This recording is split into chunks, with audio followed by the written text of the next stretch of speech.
Welcome to Proclaiming Justice, a podcast from PJTN that focuses the light of truth on vital issues in today's headlines that impact every American.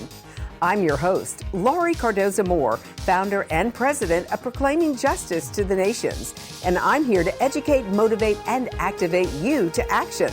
I want to arm you with the truth and the facts you'll need to fight and preserve our constitutional republic and uphold the Judeo-Christian values our nation was founded upon. Ladies and gentlemen, welcome to Proclaiming Justice, and I am your host, Laurie Cardoza-Moore. On today's program, we are going to discuss the globalist agenda to take over America by indoctrinating our children with historically inaccurate content that is biased and does not reflect the values of the Judeo-Christian perspective that our founding fathers envisioned this country would be. I've invited Robert A. Taft, a global expert, to discuss this growing threat and what you can do to combat it in your community. So, Robert, thank you for being on the program. We're grateful to have you with us again. Robert is one of my favorites to interview. He is so knowledgeable about the content in our history books and this agenda that's been going on for several decades. This is not new, is it, Robert? No, it's not new at all. It's been going too long. Well, we are going to start mobilizing, educating, and activating our supporters around the globe because this is a global issue. This is not just here in the United States of America. But let me tell you a little bit about our guest, Robert A. Taft. Mr. Taft is the former Deputy Assistant Secretary of Commerce for International Operations. In this capacity, he was in charge of opening the US&FCS offices in Haiti, Vietnam, China, and South Africa after apartheid. He also worked and lived in nearly 80 countries, was involved in Middle East negotiations between Israel and Egypt, and has been a consultant to the U.S. Defense Intelligence Agency, as well as several African and Mideast countries. He has consulted with several multinational companies and foreign governments. He served as president and CEO of the World Trade Centers Association of Florida, consisting of 7 World Trade Centers. And he taught international business at Georgetown University and the University of Central Florida. He has also taught classes on globalism and Islamism, written 5 books and several articles that has been a keynote speaker on several occasions.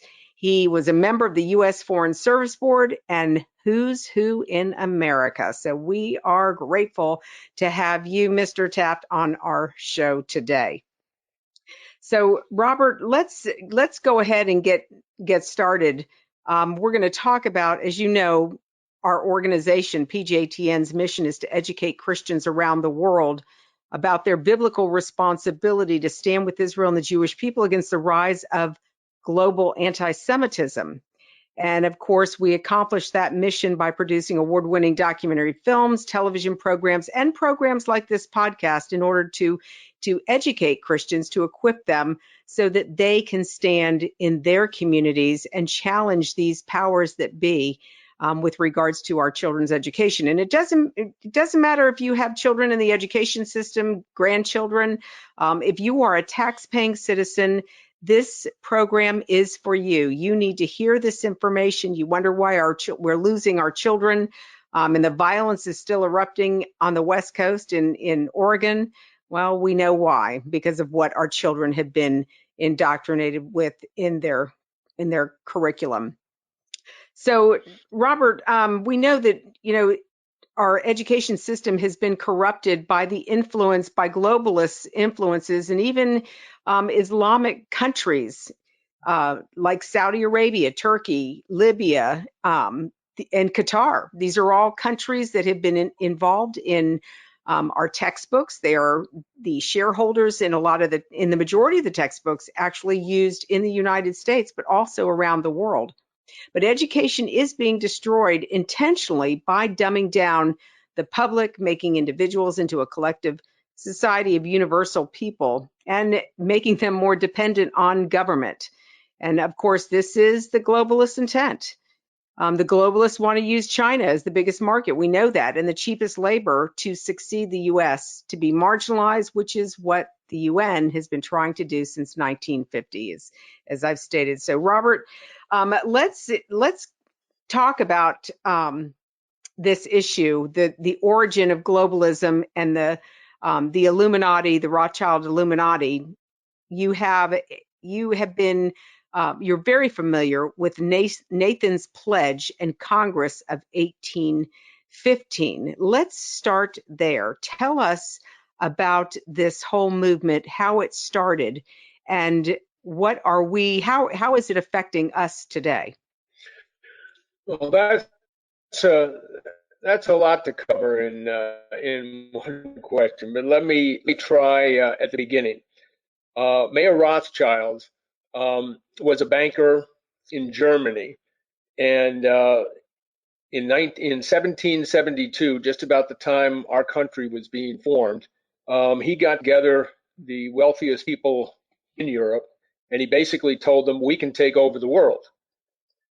And 4 years later, he created an organization called the Illuminati, using an age to do so. And the Illuminati basically was in charge of coming up with a new world order. So Rothschild sent his 5 sons, who were also bankers, around Europe to be the bankers for some of the key cities in Europe, France and Italy and London and the rest. And what he found is that the best way to make money in that business was to encourage war. And so he financed, for instance, the Napoleonic Wars between England and France.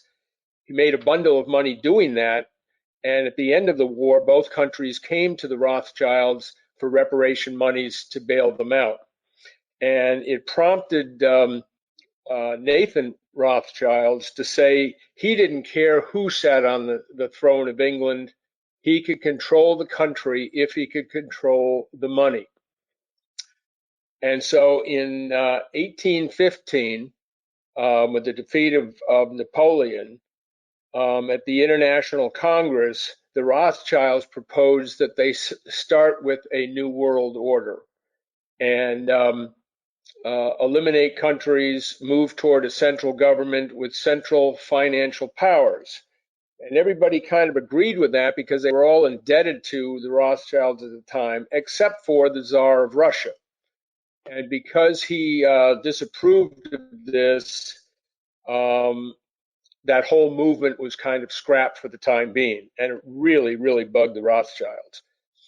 But the Rothschilds had a very interesting concept. They decided that they wanted to take over the financial institutions of as many countries as possible. Alexander Hamilton was one of many Freemasons in the early government. George Washington was a Freemason.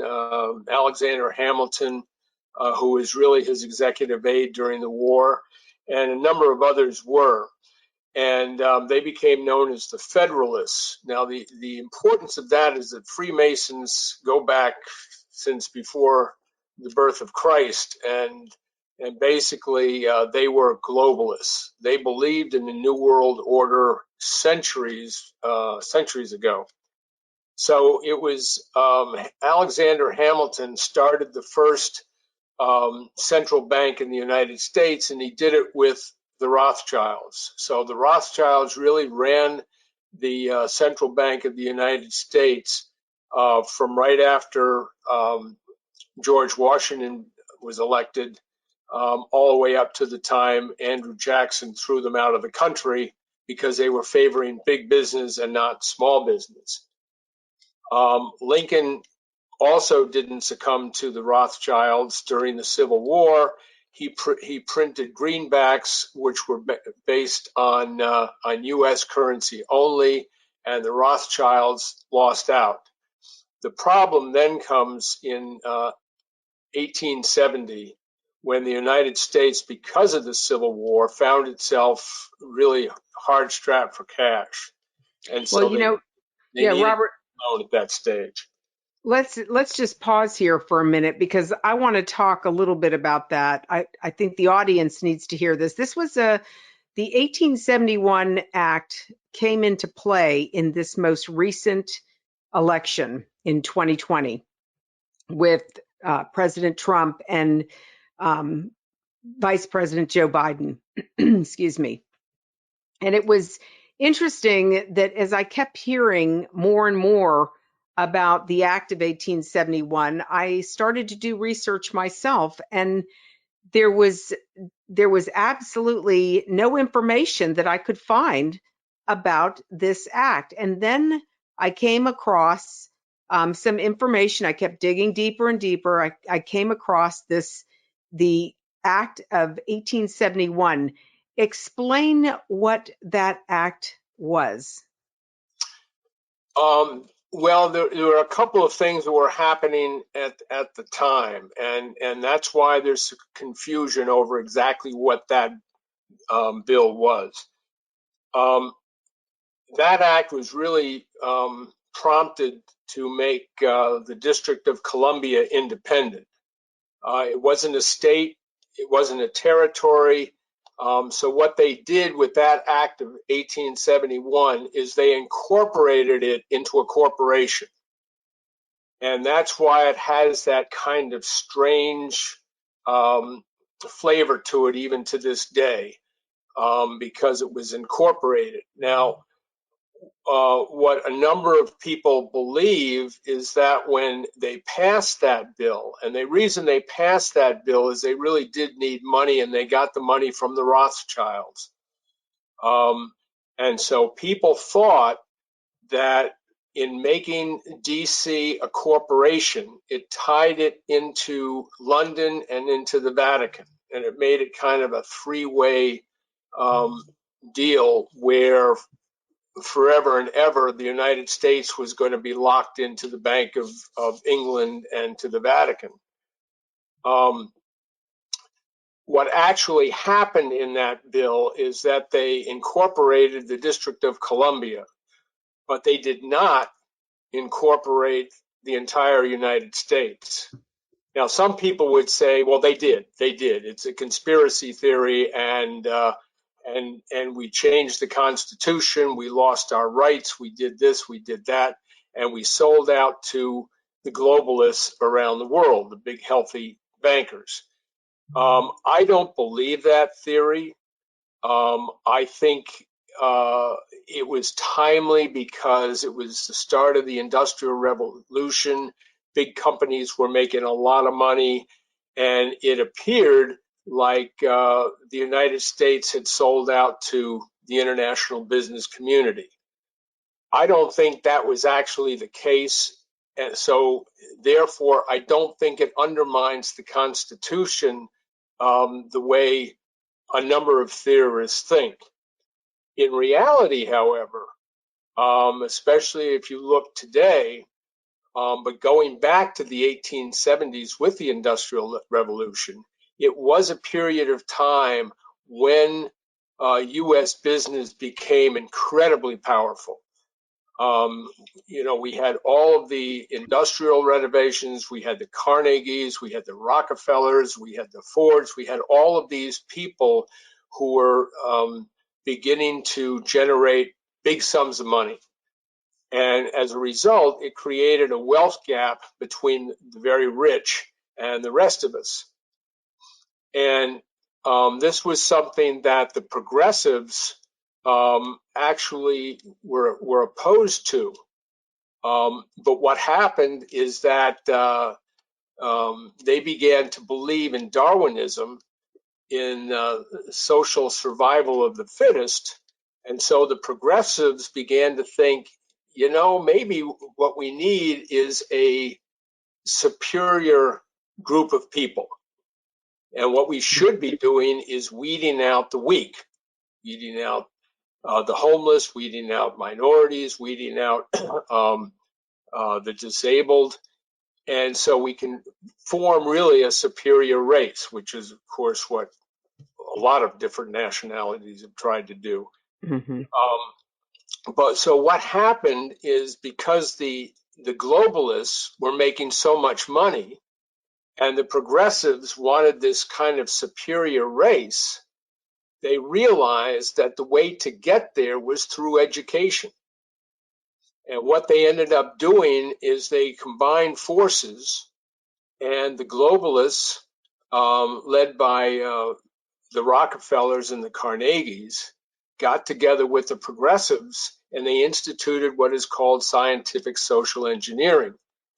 And basically what scientific social engineering says is that you get students to think the same about what they are learning. In other words, no debate, no critical thinking, just get them to think a certain way about what they are learning.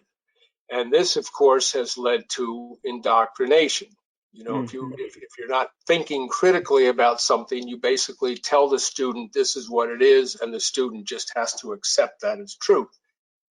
That began in the early 1900s, when Rockefeller actually was funding the whole basis for education in this country, and he continued to do so along with Carnegie, and so consequently, the globalists and the progressives were continuing this idea that if you got the people to think alike, you could therefore be in a position where the elite would be able to run the government and control the masses.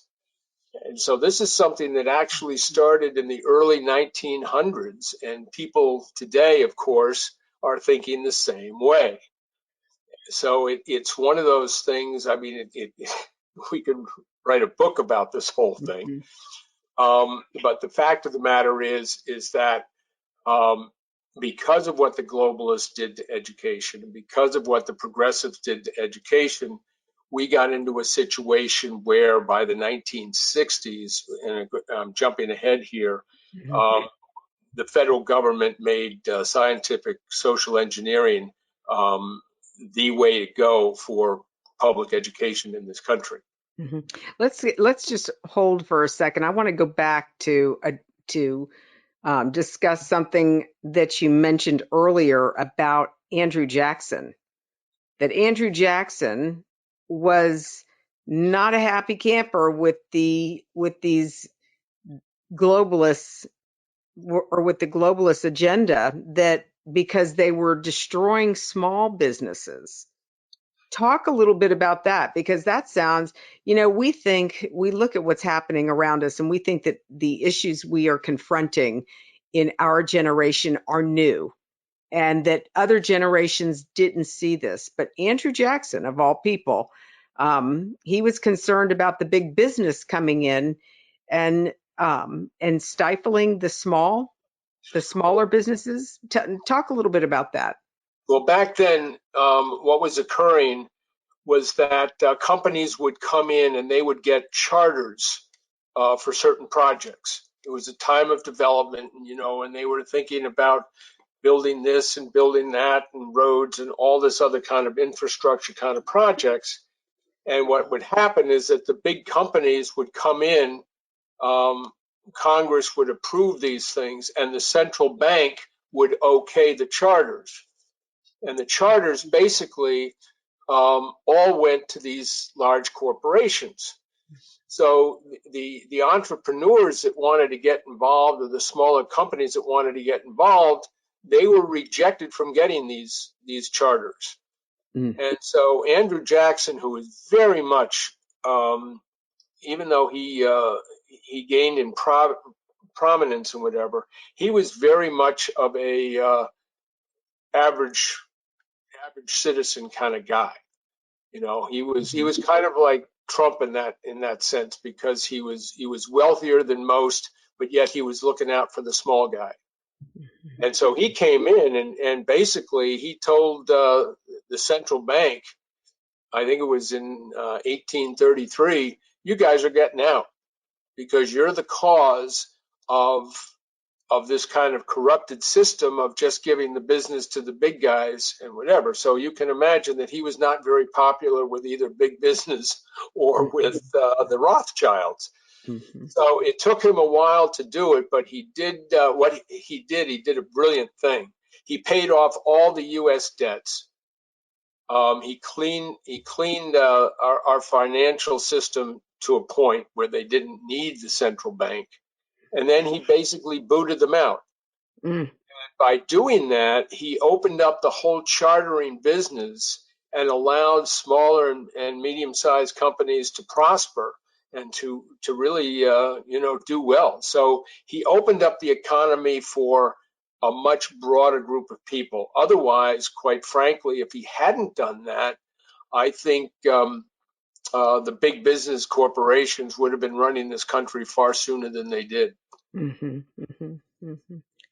So let's talk about how that applies to the United Nations and the International Monetary Fund, because now we're dealing with this global banking system that many of us are very concerned, especially as we move into the last days, and many of our supporters, both Jewish and Christian, believe that we are living in the time of the last days, if you will, where the Messiah is going to return. And of course, some of the things that we've been told in the Bible, we would see this one world banking system. How did we get from this 1871 act to today with this global banking system and another $1.9 trillion a bill just passed? It's, to me, it boggles my mind to even think that we can continue to just print money and not think that this is going to come back to bite us. I believe that one day, my concern is that one day somebody's going to come back to call in all the debt that we owe, and we're not going to be able to pay it. And then we're going to be beholden to another nation like China. No, not like China. China.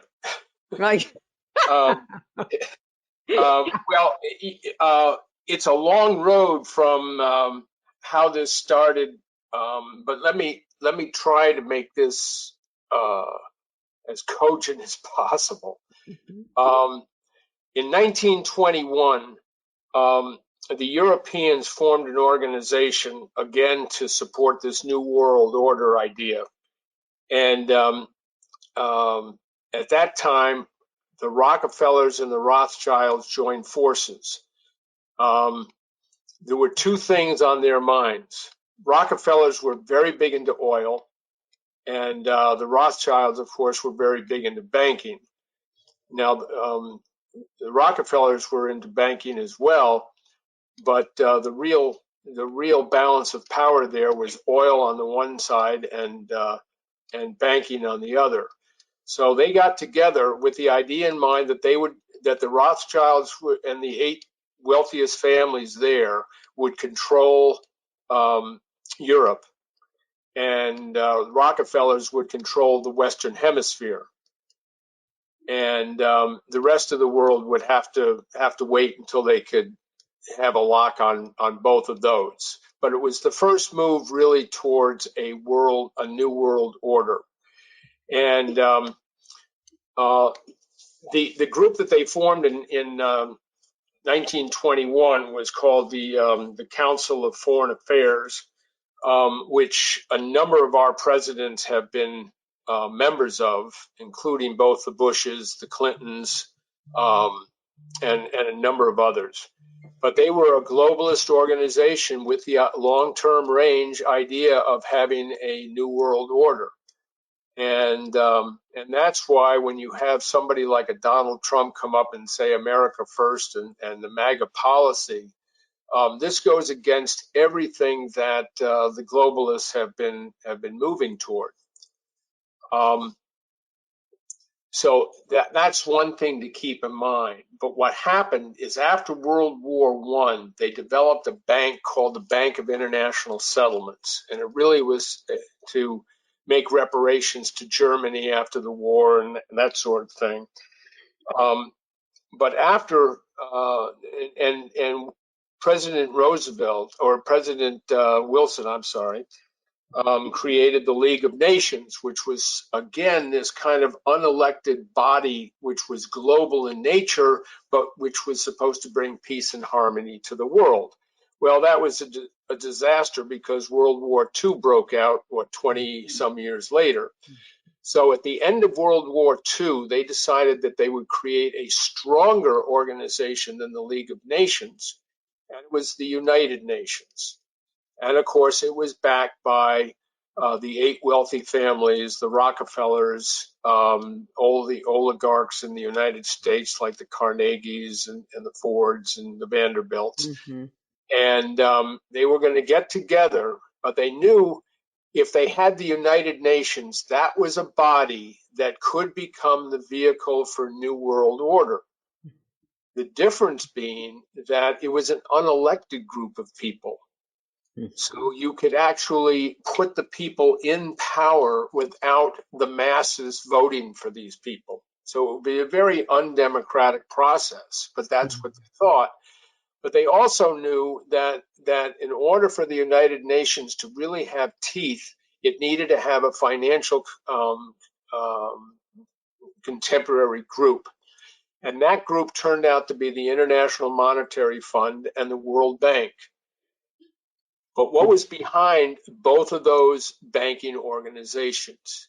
It was this reconstructed Bank of International Settlements.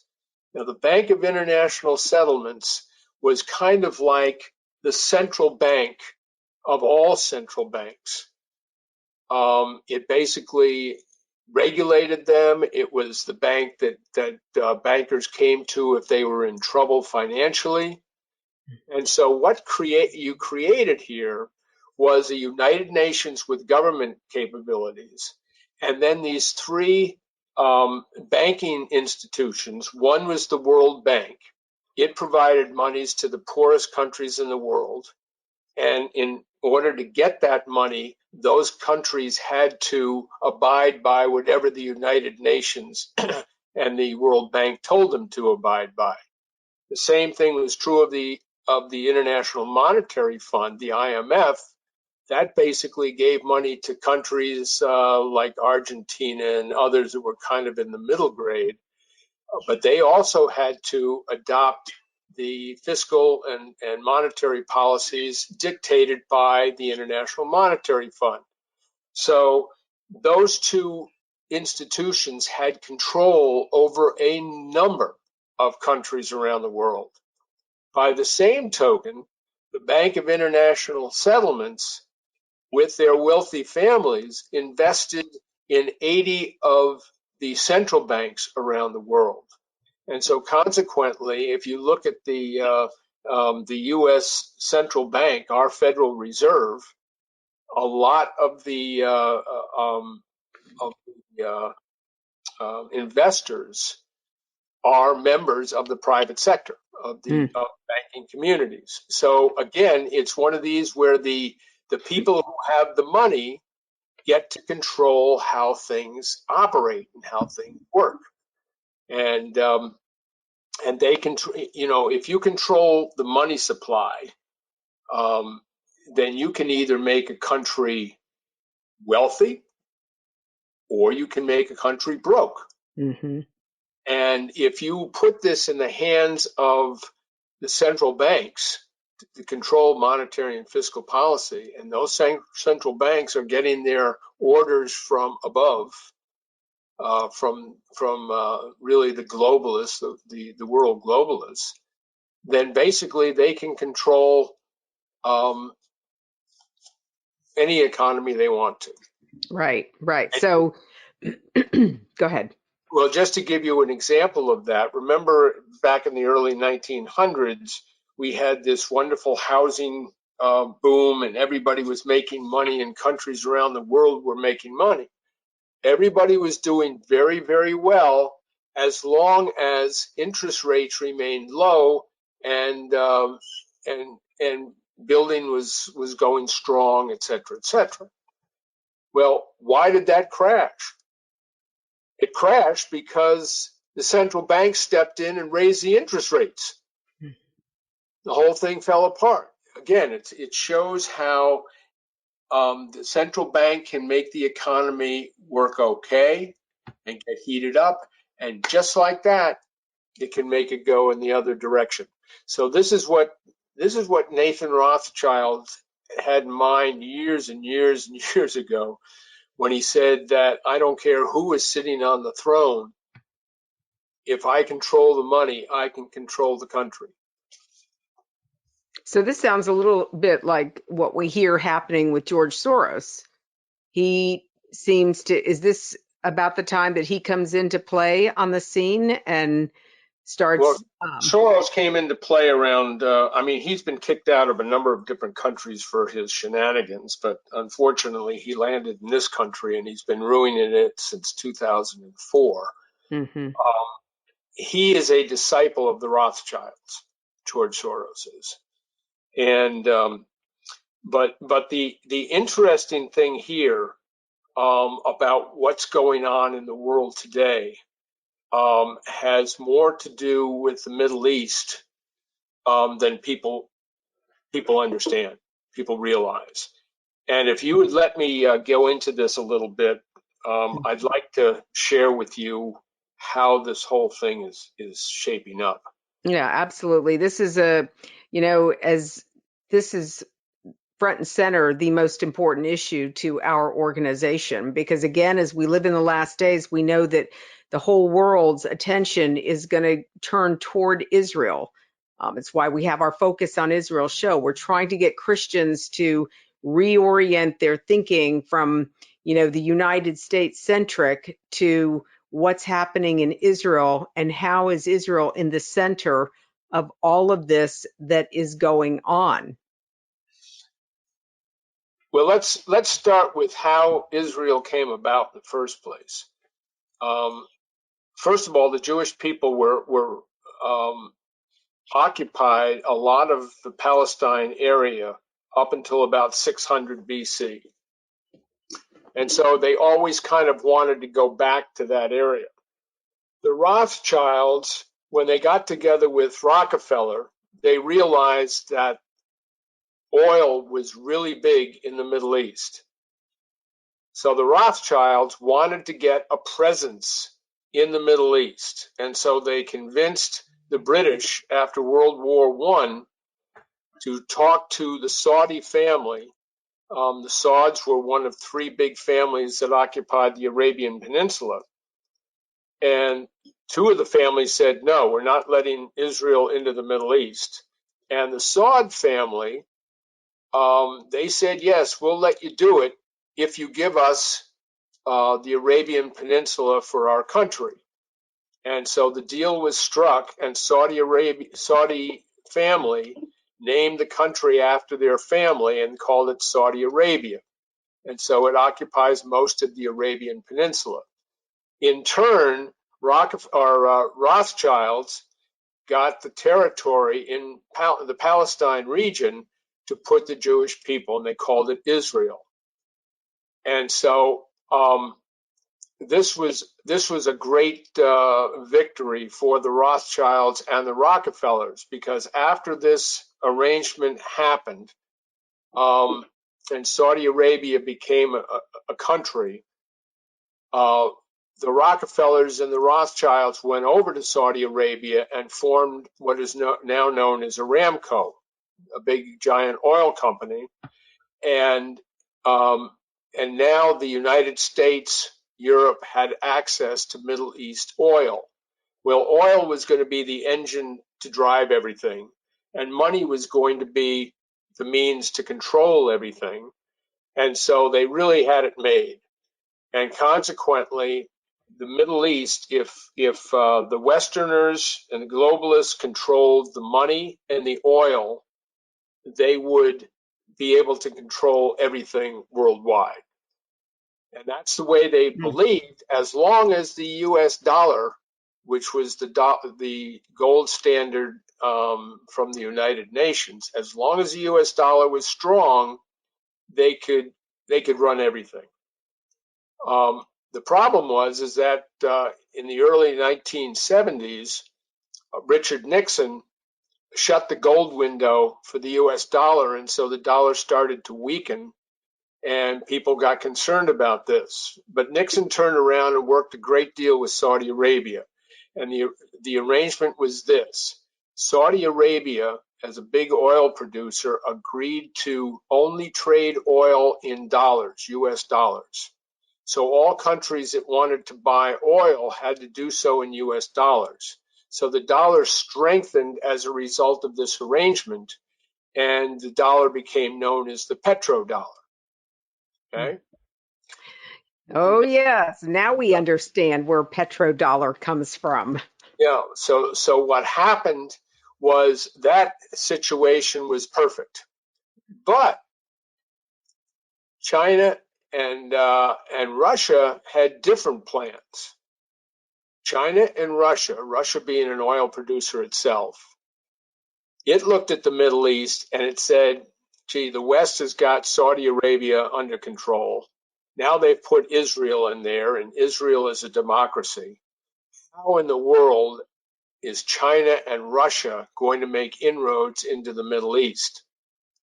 And what they determined was that their best bet was to go after Iran, because Iran was a Shia Muslim country. Saudi Arabia basically was a Sunni country, and the Sunnis and the Shia always fought. So what happened was that Israel became a focal point, because as long as Israel was causing the disturbance in the Middle East, there was a chance for Iran to become dominant in the region. And they've been trying to do this for years. So what happened in the last 4 years was that President Trump put the clamps on Iran, sanctions up the wazoo, and basically held Iran at bay, neutralized them, and what have you. Well, this, of course, was something that China absolutely hated, and Russia too, because they wanted Iran to prosper.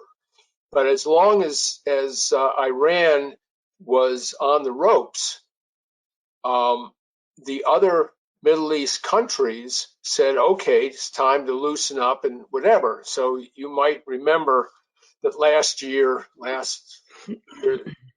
couple of years, Trump was negotiating different agreements between countries and Israel. And I think by the time he left office, I think 4 of the countries had already agreed, and Saudi Arabia was really close to agreeing to an agreement with Israel. Well, basically what that would do is it would eliminate the tension and the conflict in the Middle East. Well, this was exactly what Russia and China did not want to have happen, because Iran would never have a chance, especially if the rest of the Middle East got very strong. So in comes the Biden administration, and you have to understand what is happening right now that's going to go in China and Russia's favor in this area. You might remember that one of the first things that the Biden administration has done was to eliminate support in Yemen, where a civil war was going on between the Houthis, which were aligned with Iran, and the Yemen people. Well, what that means is, with the United States not supporting that country anymore, the Houthis, which are Iran-based, are going to take the upper hand. Meanwhile, Iran is to the north of Saudi Arabia, so they really have Saudi Arabia in a bind here. And the oil, some of the best oil in Saudi Arabia, is in an area that is controlled by the Shia, not the Sunnis, the Shia. And Iran would love to get their hands on that oil supply. Well, meanwhile, if you look at the other things that the administration is doing, they also play into China and Russia and Iran's area. The first thing they did was to eliminate the pipeline, the Keystone pipeline. Well, that eliminated 70,000 jobs or so, but worse than that, it makes the United States hungry for oil again. And so they're going to be forced to go back into the Middle East in a very contentious kind of way, trying to get their piece of that oil, which they didn't need to do because the oil over here and the natural gas is cleaner than anything we can get from the Middle East. Nonetheless, this is the policy that they're currently doing. The second thing that they're doing is this immigration. With more and more immigration, the Chinese know that the U.S. debt, which is already up to almost $30 trillion, is only going to get worse. And it's a distraction which China desperately wants the United States to continue, because as long as they have problems at the border, they can't interfere with the plans that China wants to do, especially in the Middle East. So you have that running for you. The next thing is that China is buying up as much gold and precious metals as they possibly can in order to control, again, the money supply and to weaken the dollar, make it become more inflationary. And these precious metals are needed for high-tech products. And China owns 80% of them now. So they've really gotten themselves in a bind that way.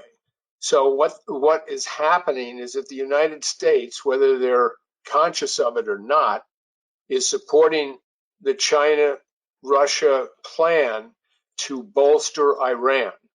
Now, of course, if the United States goes back into that ridiculous Iran nuclear deal, that'll only make Iran that much stronger. Now, who's complaining about all of this? All of those countries that signed agreements with Israel. Right. But they need Israel to be on the cusp of all of this because it keeps the tensions going in the Middle East for them to work this. Now, what the end game for the Chinese is, if you have a weakened dollar and you have Iran gaining in strength, then you can show that the dollar is too weak and the petrodollar needs to be replaced with a currency supported by the Chinese yuan. What that does is it makes Chinese currency very strong, the US dollar terribly weak, and trade in oil will suddenly go from the US control to the Chinese control. So we're living in a very, very difficult situation. And quite frankly, I don't think most of the politicians are even focused on what they're dealing with here. This is absolutely, amazing how you've been able to pull all of this together, and encapsulate the very real threat that we are facing today. There is concern that the Biden administration is going to, again, work more closely with Iran. They're going to reorient back to the relationship that they had under the previous administration, under Obama's administration, and a lot of people, laugh and say, now we don't have to drop, crates full of US dollars into Iran from airplanes. We can just send them over, not under the cloak of darkness like what we did last time.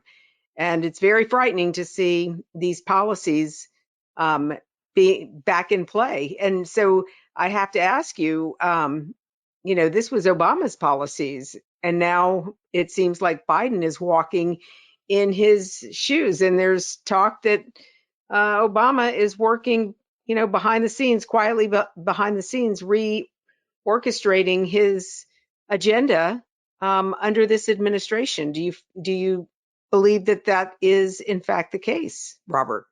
I've written a book about this actually, and I was going to have it published, except for Biden won the election, so I backed off of it.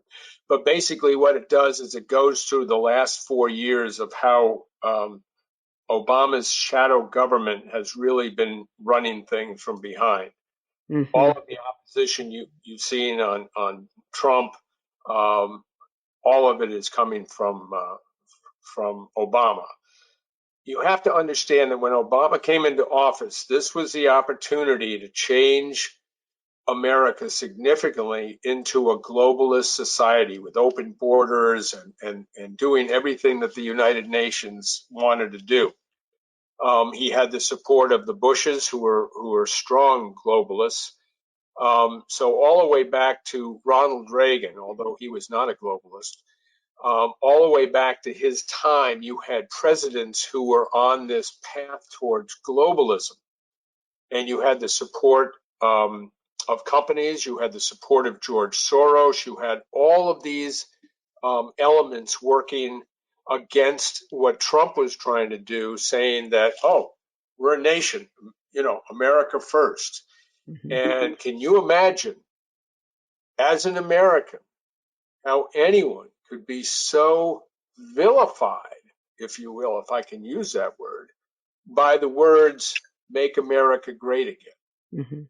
I mean, just the concept there is that we want the country to be as strong as good as we possibly can make it. I can assure you that 95% of the countries around the world want the same thing.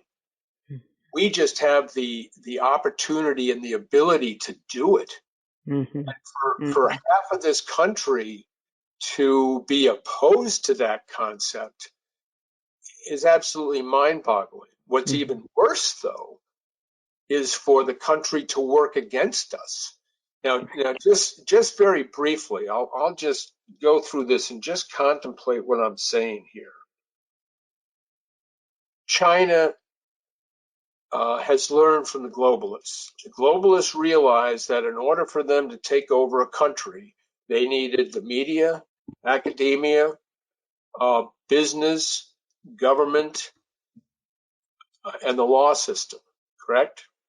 That's exactly right. And what do we have with China? China now gave us COVID-19 and all of the terror that has gone with COVID-19. Have we done anything against China? No. And here's why. One, most of the stuff we get in from our retail stores now, made in China. Okay? Who's being canceled in the retail area? It's companies like MyPillow that employ everyone in the United States, and they're being canceled. What's happening in China? Nothing. Then you look at the media. You have NBC, ABC, all these different organizations, Facebook, Twitter, all of them operate in China. They operate in China, and what do? They cancel the president of the United States, but it's perfectly okay for the Ayatollah of Iran and the president of China to do and say anything he wants to on their platforms.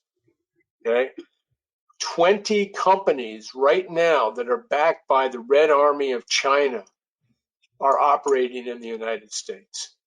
I find this just hold for just a second, Robert, because I find this very disturbing to see what happened as former President Trump stated that we had that China gave us the virus. He always referred to the virus as the China virus. He was always re-emphasizing he was brilliant when it came to utilizing the media, because just saying the right words and repeating it over and over and over helped people to centralize their focus into where this came from. And then, not long ago, I went to one of the local hardware stores, one of the largest ones across this country, and I tried to look for a drill that was made in the USA.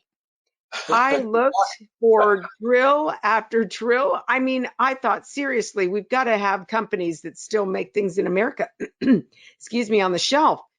I was shocked. We went after product after product. We looked at the back of the product. There was only one product on the shelf, a drill that had, and they had it broken down. They had the casing was manufactured in the United States. The bits were manufactured in Vietnam. I mean, there were other places, and that was the closest I could get to a fully manufactured drill to purchase in a U.S. store. It was shocking to me. And the more, in fact, I've started going since this happened, I've started looking at products. And when I can't find a product that's made in America, or at least in one of the friendly countries that is supportive of the United States, I'll buy theirs because, you know, at least they're supporting the US. I take it up to the customer service desk. I put it on the counter and I said, I looked for a product made in America, couldn't find it. This is all I could find. I am not purchasing from you again. I will look for these smaller companies, these smaller hardware companies but even with them, it's hard to find products that are made in the United States. And we need, as Americans, this is, we talked about, you know, some of the things that we can do. We have to demand that we are not going, if we can't get this product made in the USA, we're not purchasing it. And some people are hanging on to some of their products, some of their appliances. I'm getting my appliances repaired, and and the guys come in to repair them. They said, ma'am, if you did this, it'll be, you know, it just makes, you could buy a new appliance for the price you're going to pay to keep repairing it. I said, okay, I don't care. I'm going to keep this. I'm not buying a new one because they're all manufactured in China. Yeah. So, no, so as we are getting ready to wrap up the program, in this interview. This has been so enlightening, Robert. I cannot tell you how you pulled all of this together. This is not something that just happened in the last decade. This has been going on for a couple hundred of years, hundreds of years, actually, if we go all the way back. This is a major problem. We see how Israel, of course, this is a huge concern again for us, because how Israel is being used as the pawn in the Middle East to manipulate everybody else. And what is our responsibility in all of this? And what can we do, Robert? What would you suggest? You mentioned your book that you were going to publish, but you've decided not to publish it. Where can people go to get more information about what you're doing? And tell us what are your thoughts with regards to what can America do? We are facing some of the most threatening days of the history of this country. And unless we, the people who work to make America great again, unless we rise up, unless we demand a proper education, I'm not surprised now, Robert, looking at, everything that you've told us today, how foreign interests were allowed to come into our school system and indoctrinate our children with this propaganda. They all had an agenda. The Saudis had an agenda when they first came over. And of course, now we have Pearson Publishers, a British-based textbook publishing company, whose shareholders, again, include the Islamist governments of Qatar, Turkey, Saudi Arabia, and Libya. This should shock everyone to their very core. If we're going to keep America great, and continue to hand the values and pass this baton of this great experiment to our children and our grandchildren, then we've got to draw a line in the sand today. We cannot tolerate this any longer. We need to hold our elected officials accountable, because I think our elected officials are completely clueless about what the extent of what's going on. And those who know what's going on are continuing to play the game and fuel this. What are your thoughts as we close? Well, I hate to say this, but the left in this country, um, they don't like this country. They want to change this country, and they've even resorted to working with the enemy to bring it down. And by enemy, I mean China. And China knows exactly what it wants to do. You should have me back to talk about China and Bill Gates and this whole COVID thing, because that's a fascinating story in itself. But to answer your question, I just published an article about what needs to be done. I think first of all, you can cross out Washington for the next 2 years. Washington is going to try and spend as much money as possible. They're going to come up with these crazy, crazy schemes. They're going to try to push HR 1. They're going to try to do all of these things, which quite frankly are unconstitutional. And that's what we need to do. We need to get back to the Constitution. And the only way to do that for the next 2 years at least is to go to the states. The states, the state legislatures, and the state governors have got to stand up, and they've got to say no. Mm-hmm. Right now, immigration, what we do with the big tech companies, because the federal government is in bed with them. What are some of the other issues that are the voting situation, whatever.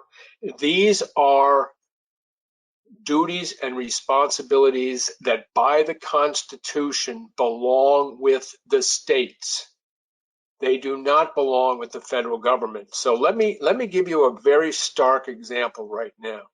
Right now we're hearing about all of these people crossing the border in Texas and Arizona and whatever. Right. Because the federal government has said so. The federal government has no responsibility, has no authority to make that claim. That's unconstitutional. As soon as somebody crosses that border into Texas, Texas should say, yes, they can come, or no, they can't come. Mm-hmm. It is their responsibility. And for them to sit back and whine and complain and, oh, this is just horrible and whatever, I don't buy it. Because if they went by the Constitution, they could kick these people out and they would be perfectly within their rights to do so. Who's not in their right to do so is for Joe Biden to sign an executive order and say, come on in. That is unconstitutional. Right. It's absolutely unconstitutional. So my point is this. Right now, too many of the local state officials are hampered and controlled by the left.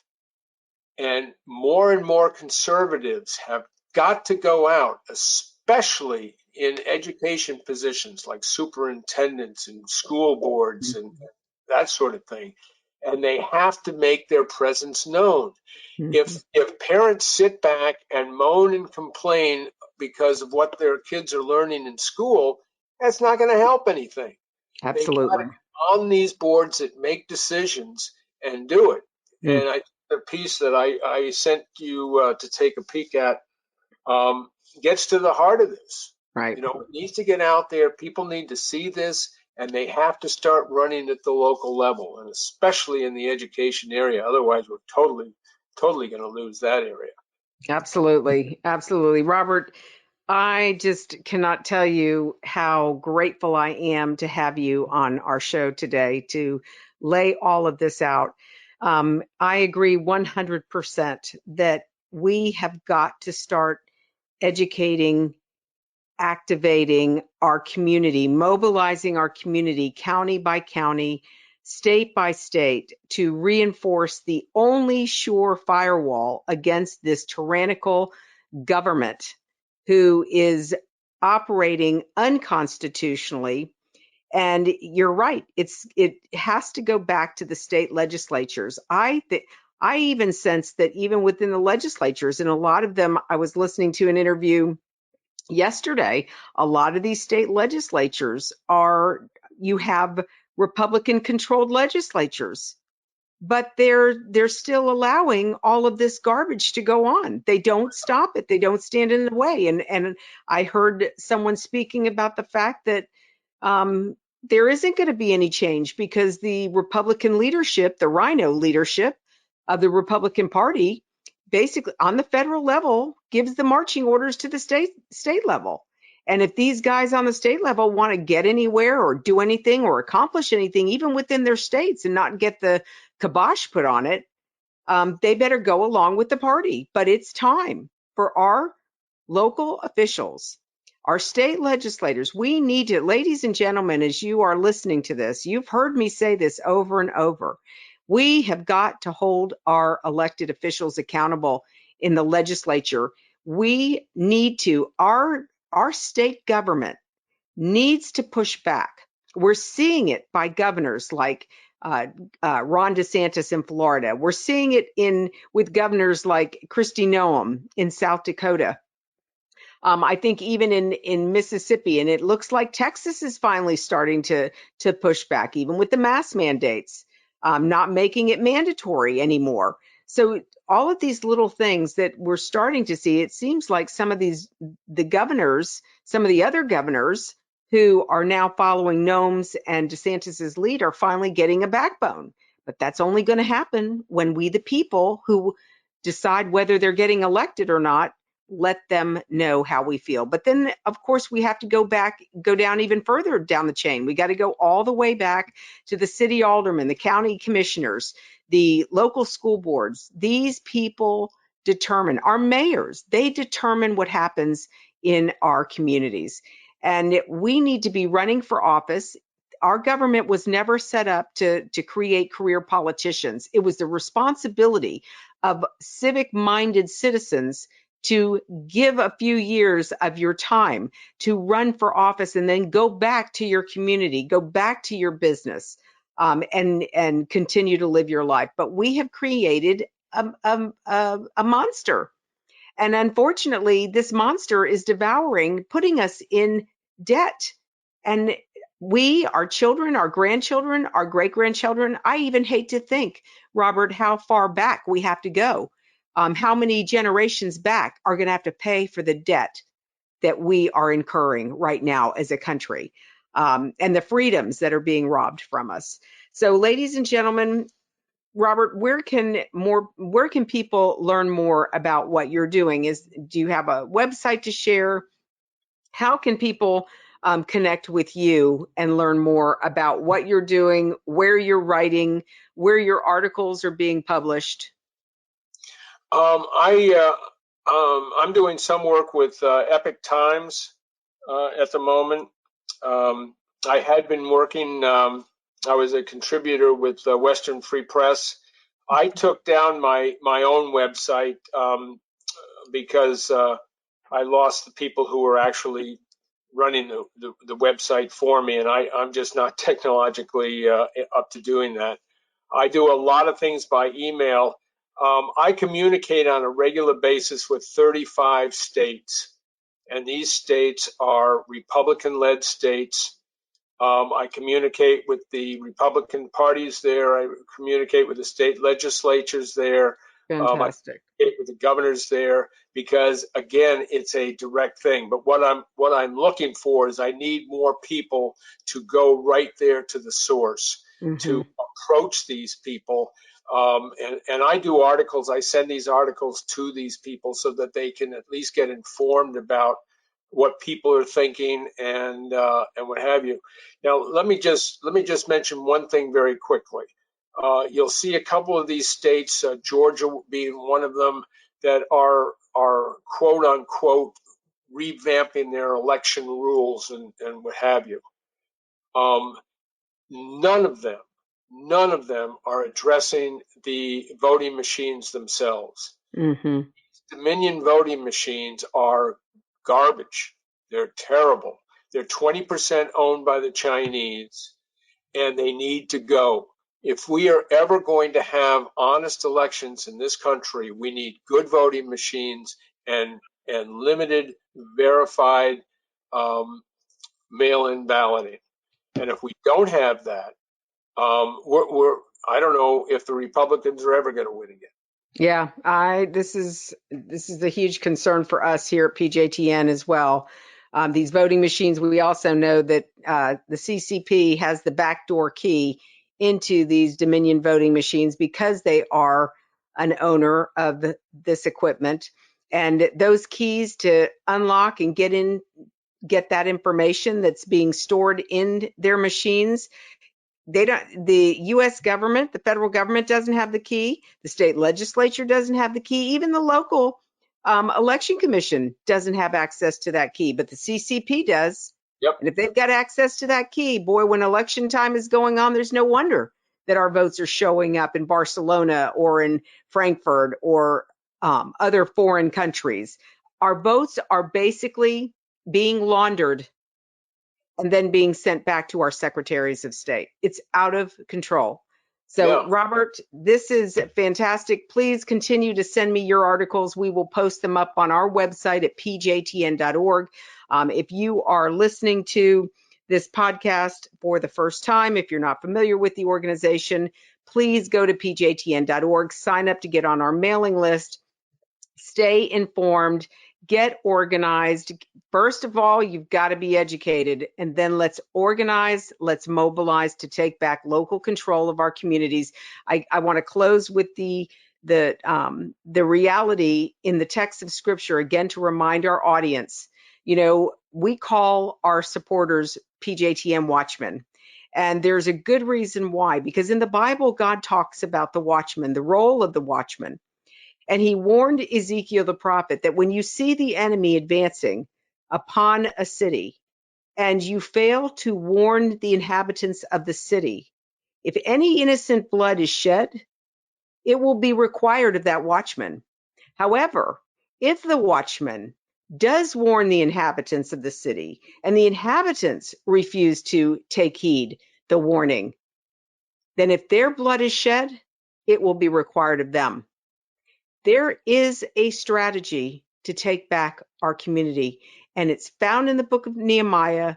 He had the authority to go back and rebuild the walls of Jerusalem. He went to the leaders of districts in front of sections of the wall. He went and spoke to others who lived in front of other sections of the wall, and he convinced everybody to rebuild their section of the wall. And we know from the account of scriptures, he laid bricks with one hand, or they laid bricks with one hand, and they had a sword to fight in the other. Because, ladies and gentlemen, to rebuild our nation isn't going to come without a fight. You've got to be prepared mentally and emotionally for what we have to confront. And if we don't take a stand, we will lose this country, this republic that was blessed by God, that God gave to us. I've heard preachers say that our responsibility isn't to save America. Oh no, quite contraire. This country was founded on Judeo-Christian principles. No other nation has been founded like ours. And we have the responsibility to protect it, uphold it. And just like in Nehemiah's time, they were able to rebuild the walls in record time, 52 days. Ladies and gentlemen, every county of every state is a section of the wall. We're not asking everybody to build your neighbor's section. Rebuild your own county, rebuild your own section of the wall. It is the only way we are going to take back control of our country and our children and our grandchildren's future. God bless you all. Robert, thank you so much for joining us again. We want to have you back. This has been Thank so you, Lori. I really appreciated this. Thank you. Absolutely. God bless you. Thank you again for joining me on this edition of Proclaiming Justice. Please share this podcast with your family and friends. For more information about how you can get involved, please visit our website at pjtn.org. As a PJTN Watchman, you can help us keep up the fight to preserve our freedom for our children and their children for such a time as this.